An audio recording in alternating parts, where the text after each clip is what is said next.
Morning students, myself doctor Renu, welcome to my class. बच्चों, आज हम लोग अपने प्रीवियस वीडियो के टॉपिक्स को ही कंटिन्यू करेंगे। इसके प्रीवियस वीडियो में मैंने आपको बताया था कि फेडरलिज्म के two types, concept coming together and holding together. तो हम लोगों ने अब तक फेडरलिज्म के बहुत सारे कॉन्सेप्ट पढ़ लिए, क्या क्या फेडरलिज्म है, क्या उसके की फीचर्स क्या हैं और उसके टाइप्स क्या हैं, ये हम लोगों ने पढ़ लिया। अब हम लोग को ये जानना ज़रूरी है कि इसका प्रैक्टिकल एप्लीकेशन क्या है।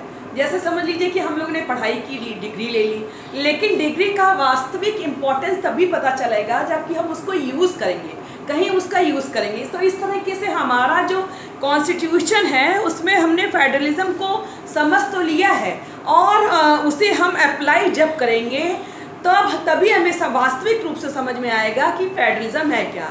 तो उसे हम अप्लाई करेंगे इंडियन कॉन्स्टिट्यूशन के रिलेशन का संदर्भ में। तो हम देखते हैं कि कौन कौन से फीचर्स हैं जो इंडियन कॉन्स्टिट्यूशन को फेडरल कॉन्स्टिट्यूशन बनाते हैं। तो what are the various dimensions which are making the Indian Constitution is federal constitution। तो स्टार्ट करते हैं। तो सबसे पहली चीज़ क्या है कि जो हमारा इंडिया फ्री हुआ या हमारी इंडिया को आज़ादी मिली तो उस समय बहुत सारे दंगे हुए। भारत पाकिस्तान के बंटवारे के समय बहुत सारे दंगे हुए। पाकिस्तान से सारे हिंदू इंडिया में आ गए और इंडिया से मुस्लिम जो थे वो पाकिस्तान में चले गए। बहुत सारी जानें भी गई लोगों की और अलग अलग जो स्टेट्स थे वो अलग अलग डिमांड कर रहे थे। कुछ स्टेट्स जो थे, मैंने पहले ही आपको बताया कि अपनी इंडिपेंडेंस की मांग कर रहे थे, कुछ इंडिया में मिलना नहीं चाहते थे। तो उस समय के जो कॉन्स्टिट्यूशन मेकर्स थे या संविधान को बनाने वाले थे, उनके सामने ये सबसे बड़ा चैलेंज था कि कैसे इंडिया को एक बिगर यूनिट के रूप में बनाया जाए और सबको कैसे एक साथ लाया जाए। तो उनका एक विज़न था, क्योंकि जो कॉन्स्टिट्यूशन हमारे संविधान निर्माता थे उनका एक दृष्टिकोण था कि देश को कैसे सशक्त बनाना है, कैसे इम्प्रूव करना है और कैसे बनाना है, उनका सोचना था। और उस हिसाब से हमारी कंट्री का एक पॉलिटिकल स्ट्रक्चर तैयार किया गया। पॉलिटिकल स्ट्रक्चर जो हमारे कॉन्स्टिट्यूशन मेकर्स थे, उन्होंने जो पॉलिटिकल स्ट्रक्चर तैयार किया वो उनके मन में एक आइडिया था और इंडियन कॉन्स्टिट्यूशन को फेडरल कॉन्स्टिट्यूशन बनाना है। तो लेकिन इस पावर का इस्तेमाल, लेकिन जब फेडरल कॉन्स्टिट्यूशन बनाएंगे तो उनको मन में कॉन्स्टिट्यूशन मेकर के मन में ये भी डर था कि इस पावर का इस्तेमाल करते हुए कहीं कोई राज्य अलग न होने की डिमांड ना करे। जैसे पाकिस्तान ने अलग होने की मांग की, वैसे ही कोई और राज्य डिमांड ना करे कि इंडिया से अलग होने के लिए। तो इसी बात को ध्यान में रखते हुए, इसी आइडिया को ध्यान में रखते हुए जो फीचर्स एडॉप्ट किए गए इंडियन कॉन्स्टिट्यूशन में वो इस तरीके से हैं। कई फीचर्स एडॉप्ट किए गए।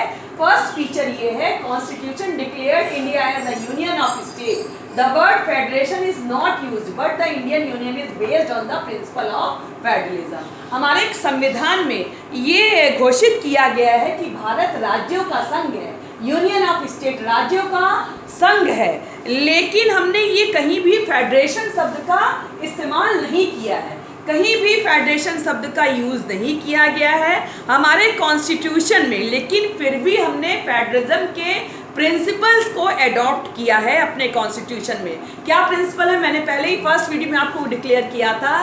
फेडरलिज्म के क्या प्रिंसिपल है? फर्स्ट है मोर देन 2 टीयर्स, 2 या 2 से अधिक टीयर्स होने चाहिए गवर्नमेंट के अंतर्गत। और इसके साथ ही साथ सोर्सेज ऑफ रेवेन्यू मीन्स कि जो टैक्स है, राजस्व का जो स्रोत है, ये भी डिसाइड होना चाहिए।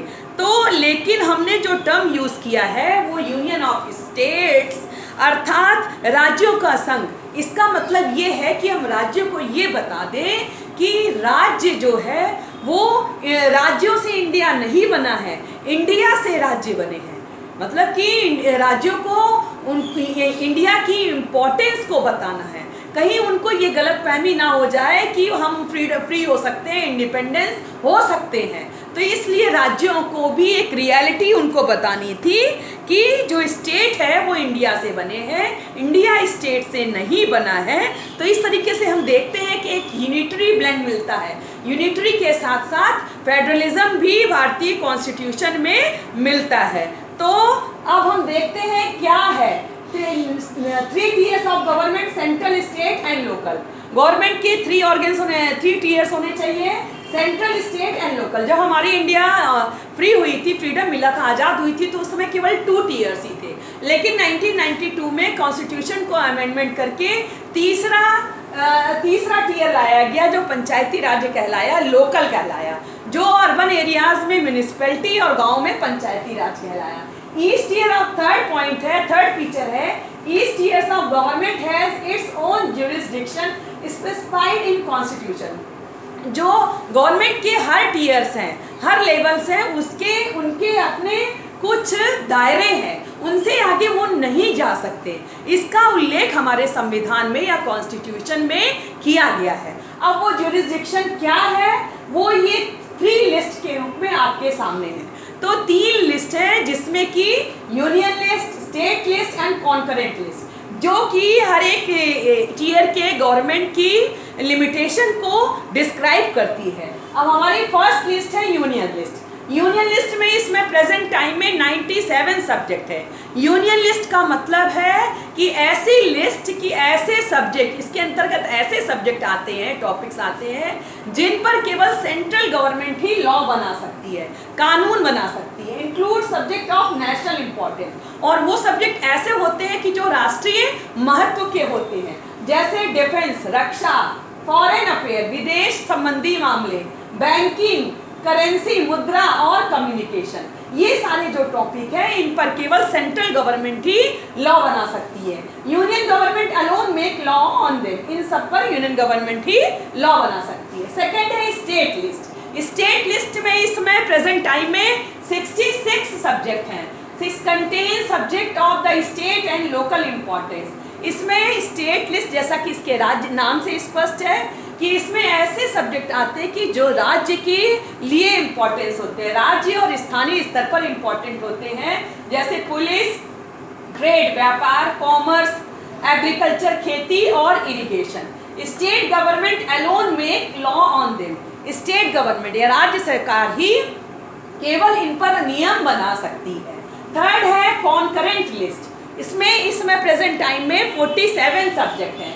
Include subject of common interest of both union and state government. इसमें ऐसे सब्जेक्ट आते हैं जो कि कॉमन इंटरेस्ट के होते हैं। कॉमन इंटरेस्ट मीन्स कि जिस पर सेंट्रल गवर्नमेंट भी लॉ बना सकती है और स्टेट गवर्नमेंट भी लॉ बना सकती है, जैसे एजुकेशन, शिक्षा, फॉरेस्ट, वन विभाग, ट्रेड यूनियन और मैरिज, एडॉप्शन, शादी और किसी को गोद लेने। ये सारी जो प्रोसेस है, इन पे सेंट्रल गवर्नमेंट भी लॉ बना सकती है और स्टेट गवर्नमेंट भी लॉ बना सकती है। लेकिन एक स्पेशल फीचर ये है कॉन्करेंट लिस्ट का, both union and state government can make laws on these subject. Union और स्टेट गवर्नमेंट दोनों ही इन सब्जेक्ट के ऊपर लॉज बना सकती है। In case of conflict was made by union and will prevail. लेकिन अगर किसी सब्जेक्ट पर दोनों ही गवर्नमेंट ने लॉज बनाया है, और तो क्या होगा ऐसी सिचुएशन में, यूनियन गवर्नमेंट का जो लॉ है वो इफेक्टिव होगा। इट मीन्स कि अगर समझ लीजिए कोई किसी बच्चे की एजुकेशन को लेकर के कुछ मैटर है, तो इसमें स्टेट गवर्नमेंट ने भी लॉ बना दिया और सेंट्रल गवर्नमेंट ने भी लॉ बना दिया, तो अब ये कॉन्फ्लिक्ट की सिचुएशन आ गई कि अब कौन सा लॉ को माना जाए। तो इसी सिचुएशन में यूनियन गवर्नमेंट का जो लॉ है वो अप्लाई होगा। तो ये हो गया यूनियन लिस्ट, स्टेट लिस्ट और कॉन्करेंट लिस्ट। अब बच्चों ये सारे सब्जेक्ट तो इसमें आ गए। इनमें वो सब्जेक्ट हैं जो कि हमारे कॉन्स्टिट्यूशन बना था उस समय ही डिसाइड कर दिए गए थे। लेकिन कुछ ऐसे सब्जेक्ट हैं जो कि हमारे कॉन्स्टिट्यूशन बनने के बाद क्रिएट हुए हैं, जो नए नए टर्म्स हैं, जैसे आईटी, इंफॉर्मेशन टेक्नोलॉजी। तो ये ऐसे सब्जेक्ट हैं, वो कहाँ जाएंगे? उसके लिए रेसिड्यूरी लिस्ट, ये एक अलग लिस्ट तैयार की गई है कि इसमें जो बचे कुछ सब्जेक्ट हैं, जो सब्जेक्ट इन तीनों लिस्ट में इन्वॉल्व नहीं है, वो इसमें आ जाएंगे। कंटेन्स दो subject we do not have fall in any of the list and came up after the constitution was made. ऐसे सब्जेक्ट जो इन तीनों लिस्ट में से किसी में भी नहीं आते हैं और कॉन्स्टिट्यूशन के बनने के बाद आए हैं तो वो इस लिस्ट में आते हैं, रेसिड्यूअरी लिस्ट में। जैसे एग्जांपल आईटी, और इस पे कौन लॉ बनाएगा? इस पे केवल सेंट्रल गवर्नमेंट को ही अथॉरिटी है कि इन सब्जेक्ट पर वो लॉज बना सके। तो बच्चों यहाँ अभी मैंने आपको ये फीचर्स डिस्क्राइब किए हैं, आगे और भी फीचर्स हैं जो हम आगे नेक्स्ट वीडियो में पढ़ेंगे। अभी मैंने केवल आपको 3 फीचर्स डिस्क्राइब किए हैं कि union of states, 3 tier of governments, each tier of government its own jurisdiction, जिसको कि कॉन्स्टिट्यूशन में उल्लेख किया गया है। इसके अलावा union list, state list, concurrent list. Union list में इसमें प्रेजेंट टाइम 97 सब्जेक्ट हैं और नेशनल इंपॉर्टेंस के सब्जेक्ट होते हैं। स्टेट लिस्ट में 66 सब्जेक्ट हैं जो कि स्टेट एंड लोकल इंपॉर्टेंस के होते हैं। कॉन्करेंट लिस्ट में 47 सब्जेक्ट हैं जो कि कॉमन इंटरेस्ट के होते हैं, जिसमें कि सेंट्रल और स्टेट गवर्नमेंट दोनों लॉ बना सकती है। इसके अलावा रेसिड्यूअरी सब्जेक्ट, जो बचे हुए सब्जेक्ट हैं वो रेसिड्यूअरी लिस्ट में आते हैं, जिन पर कि केवल सेंट्रल गवर्नमेंट को लॉ बनाने का अधिकार है। तो आई होप यहाँ तक आपको क्लियर हो गया होगा और आगे मैं आपको और भी फीचर्स जो हैं जो कि इंडिया को एक फेडरल कंट्री बनाते हैं वो मैं नेक्स्ट वीडियो में डिस्क्राइब करूंगी। तो बच्चों अगर मेरा पढ़ाना आपको अच्छा लगता है तो प्लीज़ कमेंट बॉक्स में जाकर के लाइक और सब्सक्राइब करना ना भूलिए और आप अपने कमेंट्स भी भेज सकते हैं जिससे मैं अपने आप को इम्प्रूव कर सकूं। तो मिलते हैं नेक्स्ट वीडियो में न्यू टॉपिक के साथ। Thank you.